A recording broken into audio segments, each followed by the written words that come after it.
Good evening, Internet! You are watching the Non-Pro TV Party Agents of S.H.I.E.L.D. recap show. I'm your host, Frank, joined not at all in studio by AJ and Matt. How you doing, guys? Howdy. Hey, on Non-Productive TV Party, we do a live Google Plus Hangout series where we geek out about our favorite television. We're inviting you all to join along. You can comment, I think, live during the show. If not, comment on the video, and we'll figure out how we did it wrong and fix it by the time Google changes everything around by next time. On Non-Pro's TV Party, we're not just watching TV, we are dwelling on it. This episode you're watching right this second, is the premiere of the second half of the second season of Agents of S.H.I.E.L.D. That's right? Sounds about it. It feels like there should be a word for this. The mid-season return? I guess mid. I mean, I don't know. They've been so many weird breaks. Yeah. I don't know what to call anything anymore. But this episode is called Aftershocks. In Aftershocks, we catch up with Coulson, Skye, and the rest of the team as they deal with the immediate aftermath of last year's exciting mid-season finale. That was last year, right? Technically, I mean, it was. Yeah. All right, there. It's all technically correct. So we've had about 8 or so episodes of Agent Carter and a lot of other break stuff that happened in the meanwhile. But we're finally back with Coulson and their team. From what I've heard from the internet, some people are actually disappointed. They actually really enjoyed Carter, and they've kind of been a little soured on S.H.I.E.L.D. There's always going to be haters. I don't know. I don't want to dismiss them by calling them haters either, because that's not entirely fair. Some of the complaints are valid. But this episode was incredibly strong, in my opinion. I think this was an amazing start to the second half of the season. What did you guys think? Matt? I was going to let AJ go first for once, but I guess I'll go. Yeah, No. I picked you. I think it's still on. But I'm also going to agree with Frank. I thought it was a fantastic coming back. I'm always nervous when Agents of S.H.I.E.L.D. was going on a break, because like, oh man, they usually get some momentum going, and I'm like, oh man, I hope they can keep it up, and I really thought they did. And I'll throw it out there. I think this episode was as strong as the strongest of Agent Carter's episodes. Mm-hmm. So throwing that out there to Shots the fired. All right, now we let you go last because you're gonna crap on us right now. Well, not maybe. I'm not gonna crap on you. I'm just gonna wipe my ass with you. All right. lovely.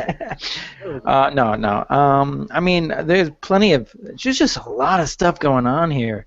All different plot lines going all different directions, and it's really rather abrupt since we had so much going on the last episode, and it was like last year, literally.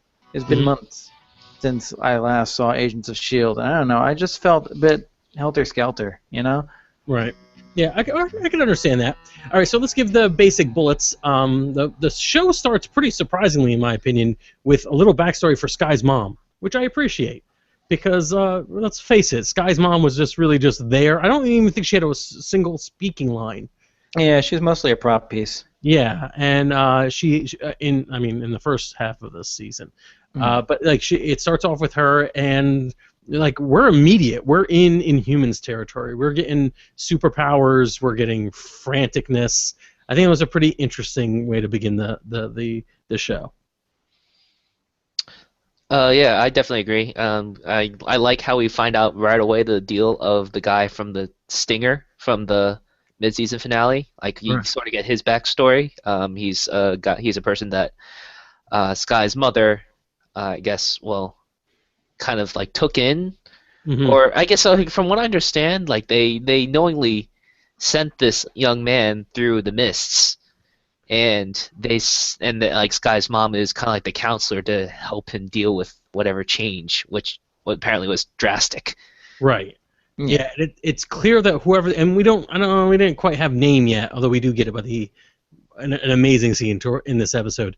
But like this group of people to which Skye belongs, clearly have they have a methodology. It's a brutal one, and you get a little bit of that from Skye's father and his interaction with Reyna. But like it's, we expose you to this thing, it makes you blossom into one of our people, and then you survive or you don't. We don't know, but we will, at least in the before time, when things were still good, we will we guide you. And now Sky, and I think the theme of this episode is being, dislodged and having no structure to rely on whatsoever. Hmm. It's a pretty interesting way to begin, I think. I also, for my part, I don't know if we should go through like what scenes we like the best right from the beginning. I want to talk a little bit about Mac and the conflict between Mac and Coulson, and a little bit of Bobby's in there as well. I think it would be appropriate for us to go through the whole cast, because right now, as the episode is aptly named Aftershocks, we're just seeing how the last, I'm going to call it mid-season finale, is really affecting each and every character in the show, and everyone is radically changed. Right. I'd say radically changed from the way they were before. Right. So, all right. Well, we can go with Mac first. We can start with Mac. I think he's completely justified. So a minute ago, his entire personality was overwritten by an evil alien entity force thing that made him do horrible things that made a friend, that ultimately resulted in a friend dying. And what's great about this scene, and then that argument, is like it's not perfect. The S.H.I.E.L.D. is not they're not. It's not like a sitcom where they're all like everything's going to work out well at the end of the half hour. The cracks are showing, and I think that's vital if you really want to make people feel attached to these characters, to show them reacting like you don't know everything, Coulson. You're not sharing everything, and this is a very dangerous situation you put us all in. I do think I appreciate it, 'cause, after watching a lot of genre TV where people just sort of go along with whatever the main character says. I like the fact that there's tension here. Yeah, I do appreciate I do like Mac is justified, but he isn't totally justified, because like he is really right in saying like my mind was screwed up and we've been following these orders like Coulson throws out willy nilly, and now one of us is dead. But like, and on the other hand, you kind of like through his tone and what he says, he kind of hints at maybe Sky should have died, and then we wouldn't have lost somebody, and then we wouldn't have lost Trip. Right, right. Because everyone says he traded his life for hers, and like you kind of get like the intonation is like, I don't think that was a good trade. And my defense of this argument is that I feel like in these movies we tend to see that a lot, where you get like these sidekick, which is our March Madness, right? We should mention it, non-productive.com/vote. But like it's like the secondary characters tend to exist solely to expire, so that main character, like why did Trip have to die for Sky? Like Sky and Coulson were just really obsessed with this one thing, and then they took a lot of chances for it. And in other TV shows, it would not be addressed. It would just be like, well, of course they're the main characters. That's why their agency took precedence. But if we're going to go into the agency of hierarchy and how you're supposed to react to things, when someone goes off the reservation and takes a random ass chance, you don't go in and save them. You let them deal with their own. Yeah. Trip should not have gone in after them. Yeah. There's no reason for him to. And this Sky was like a liability since the beginning. Why was she ever this high up in S.H.I.E.L.D.? Coulson isn't quite, somebody should have taken Coulson out. I think it's a good segue possibly into maybe Coulson or May, because I feel like May has not done much. Not much happened with May in this. I think let's start with May, since I feel like she has changed the least, I guess. Yeah, she's kind of still the same episode, right? Yeah, she's become more of a rock for everyone, I think, a little bit more reliable. But no, let's be blunt. Does not, and it's an ensemble cast. You can't give everyone all the stage time. Right. So I don't think May got much. No, Coulson, who's definitely a lot more energetic. You see a lot more hate coming from him, actually. He seems angrier than I remember him being, like, ever. But you also see him being compassionate. You see him having to deliver the news to Trip's grandmother? I think it was grandmother. Yeah. Grandma, yeah. I actually kind of really like the changes we see in Coulson, because, we've seen in the past, in, like, Season 1 and early Season 2, where, Coulson's getting serious But then you see him like a little bit while later, he's making dad jokes and being his usual awkward self. But like in this episode, you really see, and pun fully intended, the fury inside of him. With Awful. but just like in fact, like in his whole entire plan for a hit, like on how to deal with Hydra, that was brilliant. It was Fury-esque, but it was extremely ruthless. Mm-hmm. Yet it horrifyingly effective. I mean, I'm getting a feeling that the gloves are kind of off. You know, usually in season 1, Agents of S.H.I.E.L.D., everyone's got icers. We capture people. We don't kill them. Yeah. In this episode, I didn't. I'm not even sure anyone had a safety on their weapon. You see people dropping every 5 seconds. You know, they're making like. That is a good observation. Season 1, icers. Crazy. This season, it was how do we get a bunch of bad guys to murder themselves? Really, ruthlessly murder each other. Yeah, that was cool. I really enjoyed that. Odd. All right, but let's move through. I do believe Hunter is. I was never a big Hunter fan. He just didn't have a lot of. I didn't have enough time for all these characters, and that's a big complaint people have had about S.H.I.E.L.D. I understand it. Hunter, I do feel like, is becoming the MCU's Clint, or the MCU's Hawkeye. You know what I mean? So yeah. Matt Fraction's Hawkeye, it is very distinct. He's kind of like this guy. He's just this guy, has ex-wives. It's, but you don't really get like a Chuck Norris character. You don't really get that from the Hawkeye that's appeared in the MCU. I mean, he doesn't. He seems really competent, and we don't see any of his home life. But we do see a lot of Hunter and what motivates him, and it seems as if Hunter is like he's pretty good. He's a good stand-in, not just because he's with Mockingjay, but because he's kind of like a mess.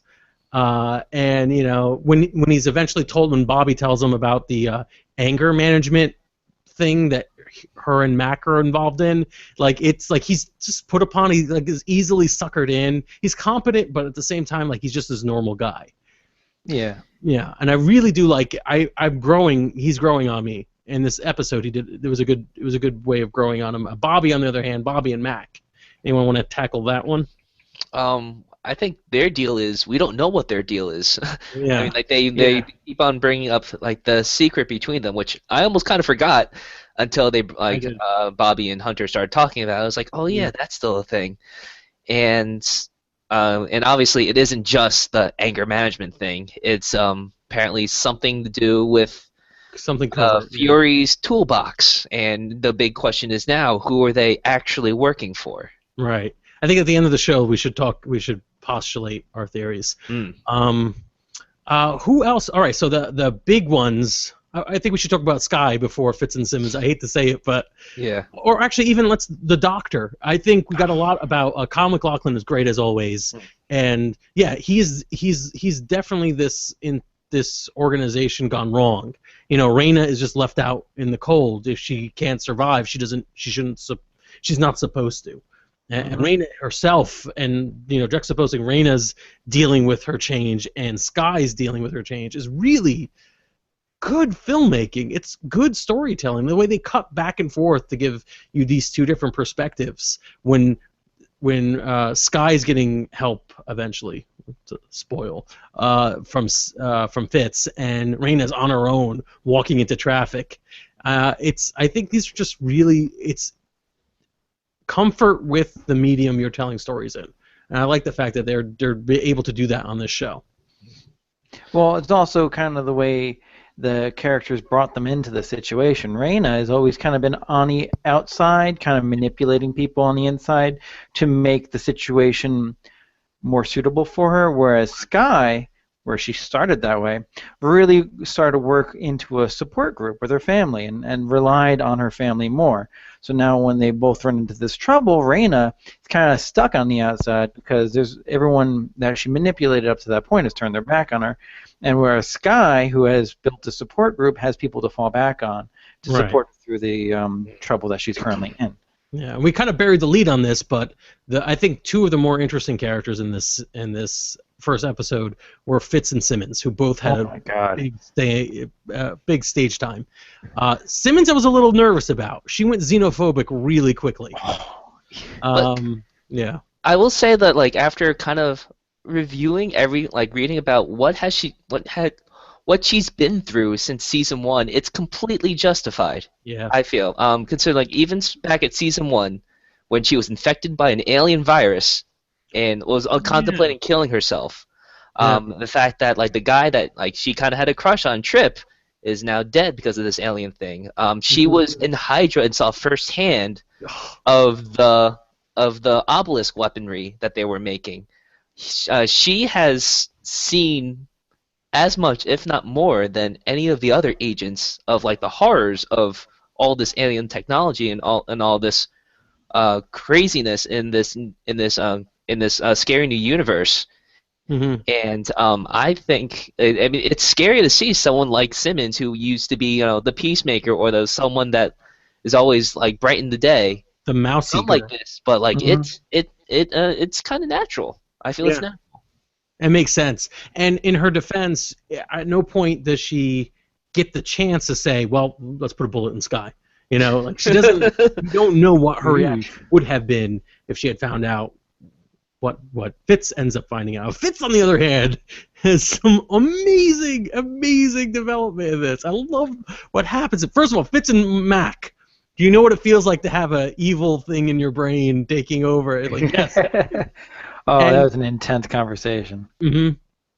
I feel like beyond the actual, the brain damage that Fitz has had recently and that he's been struggling with, there have been several situations where he's had his will taken away, at very least by, I think, Lorelei. Yep. Lorelei was one of the characters that did it, and there were some other people. Ward, effectively did it. Yeah. He was, but yeah, like Fitz definitely, knocked that out of the park with that one, with Mac. But then ultimately, his panic and his fear of what Skye was becoming, and how it was actually a panic and fear to help protect his friend, was amazing. It was just so well done. And yeah, I like also that he can read into what Simmons is going through, and he really just wants to avoid that conflict as much as possible. Right. And it's going to be really interesting what's going to happen next week when Sif returns. We're going to see how Simmons deals with that. Yeah. Actually, yeah, with her new attitude on stuff, that will be very interesting to see. Mm-hmm. With her new kill on sight attitude. I think it was a very powerful episode. I really like the espionage aspects to it because I think it's important for S.H.I.E.L.D. to be spy-y, not just superhero-y. And yeah, the entire sequence with I'm not sure about that Hydra Council. Felt a little like there are too many stereotypical villains in that group, but I actually was tempted. I was like, I can't wait to look up and try to figure out who these people are. And I was like, well, maybe not. Maybe it doesn't matter. They didn't really put that much effort into it because they were about to die anyway. Yeah. I think the point of them was kind of get like the mainline Hydra, push them to the side, at least until Ward and Agent 33 come back. And also kind of just show like Coulson's mean streak. I think like the council was there to be mooked out by themselves and Coulson. Right, and they've made a point of saying that Hydra is not going to be as big a thing in this, which I'm fine with. I mean, mix it up. That's fine with me. All right, so we're wrapping up this episode. Let's talk about what we think the deal with Bobby and Mac is. I'm actually not that worried about this deal because, like Matt, I forgot there was even like a conflict. I forgot there was anything, to be honest. There's a lot of balls in the air here, and I didn't really think about it. But when they reminded me of it, I was like, oh, that is interesting. What could it be? My easy guess is I think they're working with Fury. That was my initial guess as well, because it just seems just like Fury, even though he keeps on saying, all right, I'm going to change how I am, like at the end of Captain America 2. It's like, okay, Coulson, I'm going to trust you with my most dangerous secret. Keep it safe. But then it's like, oh, wait, there's something you can't really know about, and I need to get it surreptitiously before you find out, even though I said I trusted you. That seems like extremely like a Fury thing to do. Yep. Anybody have another idea? I've smelled Fury on these two people since they entered the franchise. Yeah. Just everything about. I mean, hell, Bobby's introduced to us as a double agent already implanted in Hydra. Hydra. Yeah. Mm. Now, we actually talked about this, and we do it live pretty much every week on the fan club page, which is actually at Facebook, facebook.com/group/nonpro. And somebody suggested that it would be Leviathan, which was interesting. I don't know exactly how they would have gotten Bobby, but what I actually wanted to see was that it was some sort of Skrull thing. Like this is just their backdoor way of getting some level of Skrullitude in there if they could agree to take it from Fox. I don't know. This is just thinking out loud. I feel like I don't think it is Skrull because I recall in a conversation between her and Bobby and Mac back in before the break where Mac asked Bobby, "Are you gonna let Mac in? I'm not Mac. Are you gonna let Hunter in on this?" And she's like, "No, he doesn't really need to know." So it just gives me the feeling that they're working for an organization and they're not secret aliens, unless she's a really like human sympathetic Skrull. I would like it to be the Cylons, and then we're gonna get some sort of sideway return of Lucy Lawless, or perhaps, actually, to be honest, it would be nice if it ties in to it's a B plot on S.H.I.E.L.D, but it ties into like a plot on Daredevil or what have you. We don't know. It would be interesting. It'd be something to do. But I am actually very excited about the return of S.H.I.E.L.D, and I really do think they did a good job with this first episode. I don't know. I'm definitely tuning in next week. How about you guys? Oh yeah, definitely. Oh yeah, absolutely. I wonder what would happen. What would it take for me to be like, I'm not tuning in again? It was awful. What? Well, I'll do my review of Arrow season 2. Whoa! And I get to that one. I didn't like it. Oh jeez. All right. So thank you. Just subscribe to our YouTube channel at youtube.com/nonproductive, and vote in our March Madness poll of best sidekicks. Non-Productive.com/vote. It's not hard to remember. Thank you, guys. What was that again? Oh, I can't remember it. I'm sorry. Oh, all right. Catch you later. See ya. See ya.